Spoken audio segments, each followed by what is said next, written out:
Hi, this is Ashish R. Bedekar and welcome to my podcast, The ARB Show. I'm thrilled to introduce today's guest, Caroline. Caroline has been in the mobile and tech sector since 1995 in various roles, from coder, founder, business developer, and entrepreneur. She's often called the connector and feels that making great connections and helping others be successful is something that puts the biggest smile on her face. She's a visionary. She has understood the importance of developers and mobile since the late 90s and has worked hard to champion both of them before they got old. Caroline, welcome to the show. Do share more about your life journey so far, the developer program landscape, and your vision for your agency, which is DevRel. Over to you, Caroline.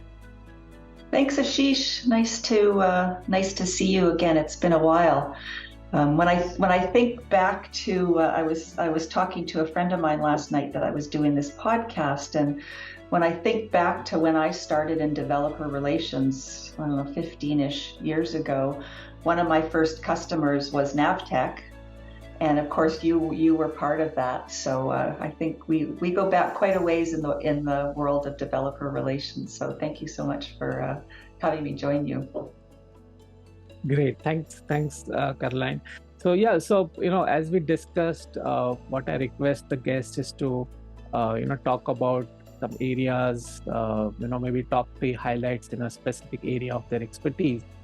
And given your wide experience in the developer space, it would be great if you can share maybe top 3 tips for a successful developer program also, and that would, I'm sure, be very, very relevant for the audience, because that's distilled wisdom, right? You really can't get it anywhere. Over to you, Caroline. Thanks. So I wanted to talk about 3 tips in building a developer program and being successful with it. And there's so many things you can talk about in terms of developer relations. As you know, myself and my co-author James Parton, we wrote a book on developer relations. So there's no shortage of things to talk about. But I think as I get older and wiser, I start to really distill things a little bit more. So I want to talk about some business tips, but I just want to offer some sort of personal advice within this too, of things that I've learned. But so first off, in terms of tips of growing a developer program, there's 3 things, 3 areas that you really need to know to be really successful at it. And so the first one is really knowing your business. What is the business that you're in? We often find in developer relations that the focus is on community, and that's so important because you have to know who your community is, and I'll get to that in a sec.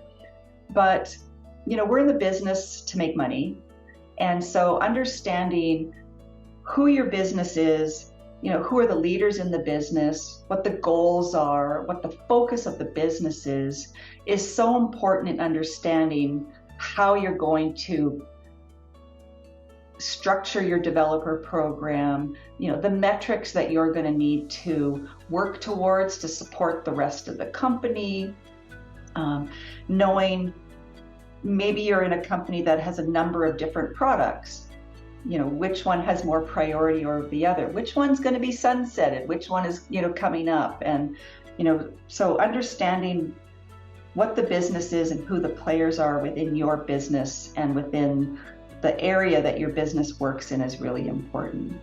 Along with that too is knowing how the business works internally, depending on where developer relations sits.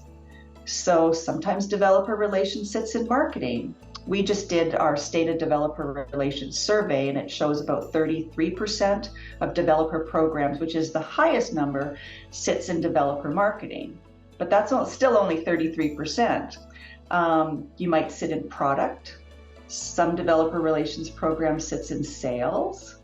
Sometimes they sit with the CEO, which we think is really fantastic. We really like to promote a chief developer relations officer especially for developer first companies where, that's the focus of who the user and who the customer is. And maybe it sits somewhere else. And then regardless of where it sits will also very much affect your goals and what you need to work towards. But you also have to work with other people too. If you're in marketing, you're definitely very much going to have to work with the product team and the engineering team. So how do you do that? How do you get to know them, and how do you make sure that you all understand you're working towards the same thing? You might have to work with sales, which you should have to, again, understand how the goals work. So I always think the first step is really to get to know what your business is and how it works. Great. No, in fact, I really agree with what you said. Another thing which many experts and leaders also say is to look at developer relations as a kind of a external envelope which is interacting with the entire developer community. So think of a way of as a conduit for capturing the customer voice, capturing the changes in the technology landscape, spotting new ideas and new things early on, and ensure that they reach the right audience internally, right? Another also way would be to look at developer programs in the wider thing to be kind of the innovation arm of the company, right? So have you seen any specific best practices when it comes to where the developer program is located in which function, or is it not a function of that, and you have seen success irrespective of the organization structure? Could you share some light on that? Yeah, and I'll talk about audience and working with community as my point number 2. But in terms of where developer programs find success, they find success. It doesn't seem to, and when we see best practices, there are people under marketing that are very, very successful. There are people under product that are very, very successful.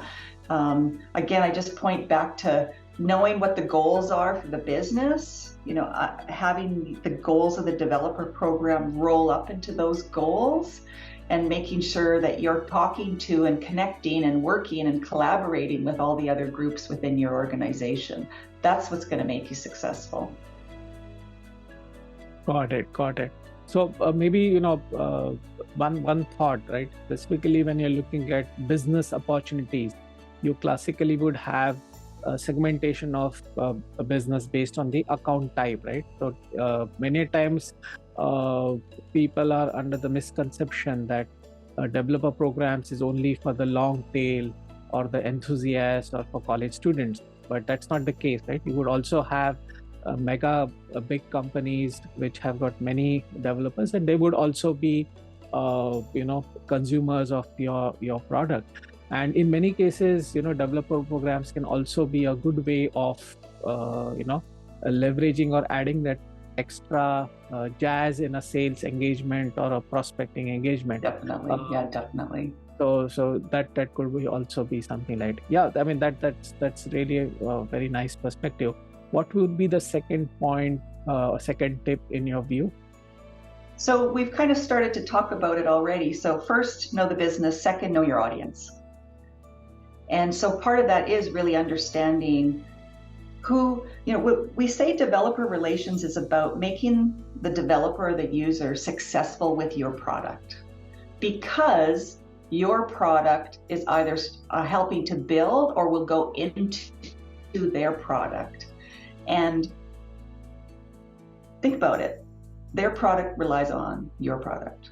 So you need to make sure that they're up to speed on things, that their journey is going to be frictionless, that they've got the support they need, because if something goes wrong with your product, something goes wrong with their product, and could potentially, and as we know, there are stories that affects their business, especially some of the stories when, the Twitter API no longer existed, right? There's a whole pile of businesses that actually fell apart because of that. And you really have to be really aware of who your audience is and what they're building.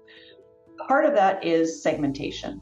So like you said, we see this less these days, where people come to us going, help us find, we want the long tail. We go, what does that even mean? What kind of developers are going to find success with your product? So we've got a segmentation exercise that we help companies go through, and we see segmentation as a broader perspective of how you might tend to see segmentation. So often we'll see segmentation personas just talk about the demographics. It's a male developer in his 30s who, codes in his sweatpants and goes to Comic-Con. That's nice, but how does that really help you find those developers and help support them? It's much more important to understand that our developers, we need developers that understand Python in order to build with our database to do, XYZ.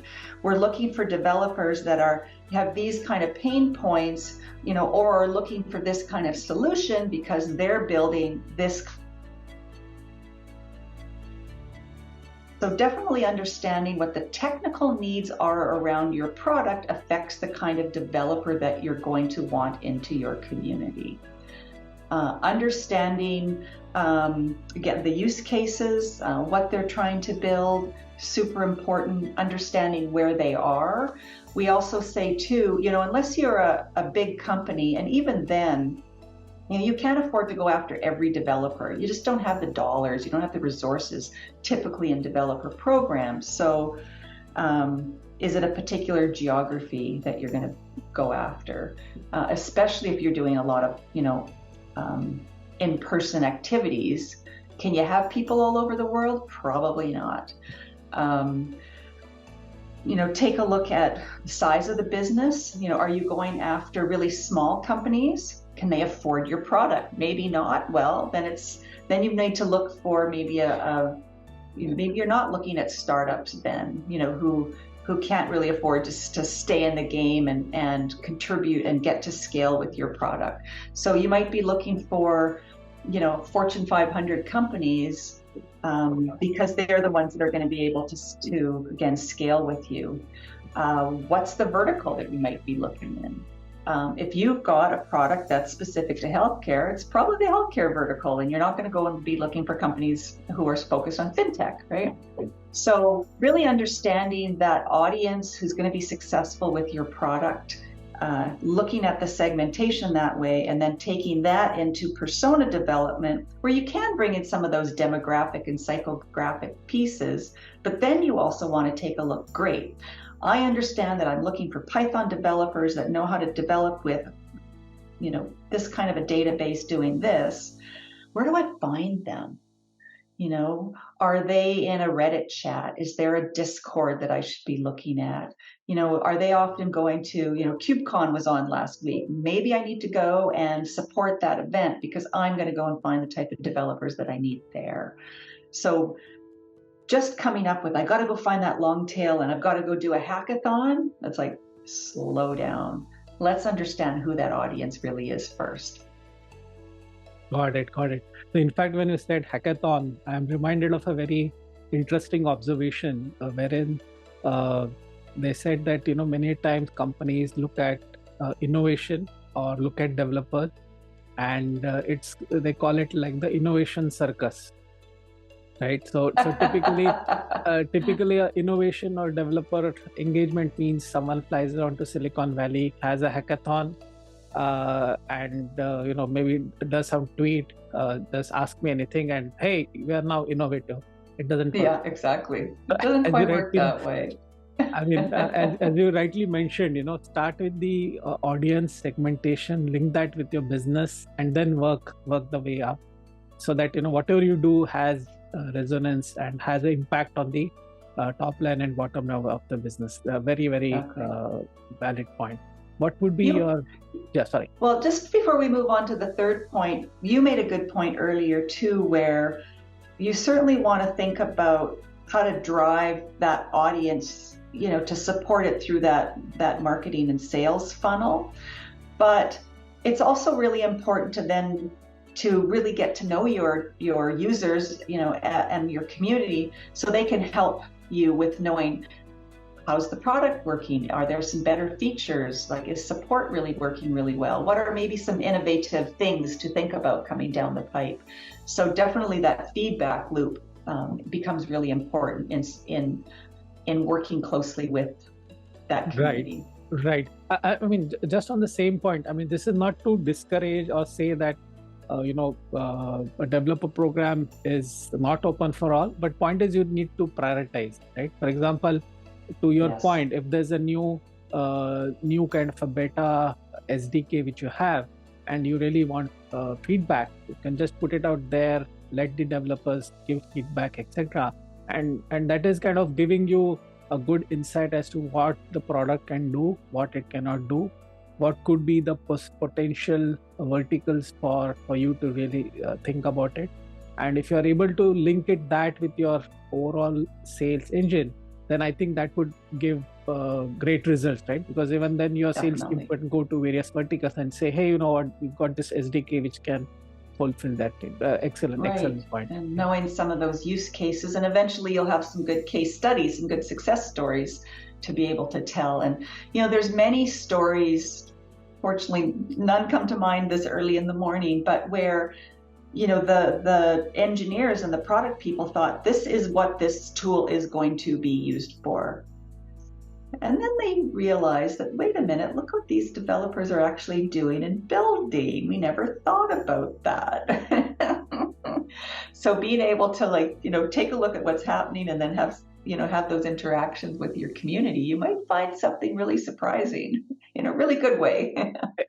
Exactly. In fact, that's the classical way of external innovation as well, right? Exactly. Wherein you Definitely kind of work with the community, identify new ideas, and do that. Excellent. So, what in your view would be the third tip? What you would like to share with our audience? So, know your business, know your audience, know yourself. And so this starts to get a little more personal, where you really have to, I think, be able to know yourself really well in order to work with other people and, set up a good work environment for yourself. I wanted to get a little more personal on this. And as I mentioned to you earlier, I was in an accident earlier this year where I was on my bicycle and an SUV decided, or probably not decided, went through a stop sign. And I flew off my bike, and thank goodness I had my helmet on, and I really credit it with saving my life, or at least saving my brain. And as I really think about how there's a lot of folks within tech and within developer relations that talk about burnout a lot, and we shouldn't have to talk about that. Life is really short, and we really should be enjoying the work that we're doing. We need to see value in what we're doing in order to really enjoy what we're doing. We need to enjoy the people that we're working with. And, that comes down to a couple things. Again, knowing yourself, so what do you do well? Be able to step back and go, maybe I'm dealing with a person who is difficult. Why are they difficult? Is it just because we're not talking the same language? Had they had is their kids sick and, or their mother's in the hospital and they've got other things that they need to think about? And I think the more you know yourself, the more you think about other people. And so it's really being aware and being thoughtful about who else you're with. But sometimes it also means putting boundaries in place, No, I'm not going to work those extra hours, and please don't come to me on Friday afternoon expecting something for Monday morning, because I have a life outside of work. And so, just pulling, I think, those pieces together. There's lots of great books to read. There's lots of great people to interact with, to know yourself well, put those boundaries in place. And I think when you've got that, you're much better able to understand another point of view, work closely with other people, understand your developers and be thoughtful about it, and take the time for yourself that you need to to relax and rejuvenate and have fun. And business is serious, but life shouldn't always be so serious too. We need to be able to relax and have some fun and take vacations as well. Right. No, in fact, I really applaud you for bringing this topic. It's something which is not generally talked about, right? But in fact, as I was telling you on this show, we had a guest who talked about importance of mental health, right? Yes. And being resilient and resolute in face of adversity or so is something which is relevant. And also, what you mentioned essentially means that if you are empathetic and if you are able to appreciate other point of view, and that kind of the kind of culture which you try to create in the developer relations or developer team, that would also get translated in a better better business performance, right? Because Absolutely. I mean, it won't, there won't be any arrogance saying that, okay, this is the SDK or these are the APIs, we know our job best, now Mr. Developers, please go ahead and use it. If you come back to us, you're not doing it, okay, right? But if you kind of empathize, understand, try to put yourself in the developer shoes, that would ensure that you have a better output, right? Because you've thought through multiple areas as well. So that's something to really think about. So excellent. Thank you again, Caroline. I think it was some really fantastic discussion. And thank you, dear listeners, for tuning in. Do subscribe, share, like this podcast. Bye for now. Talk to you soon.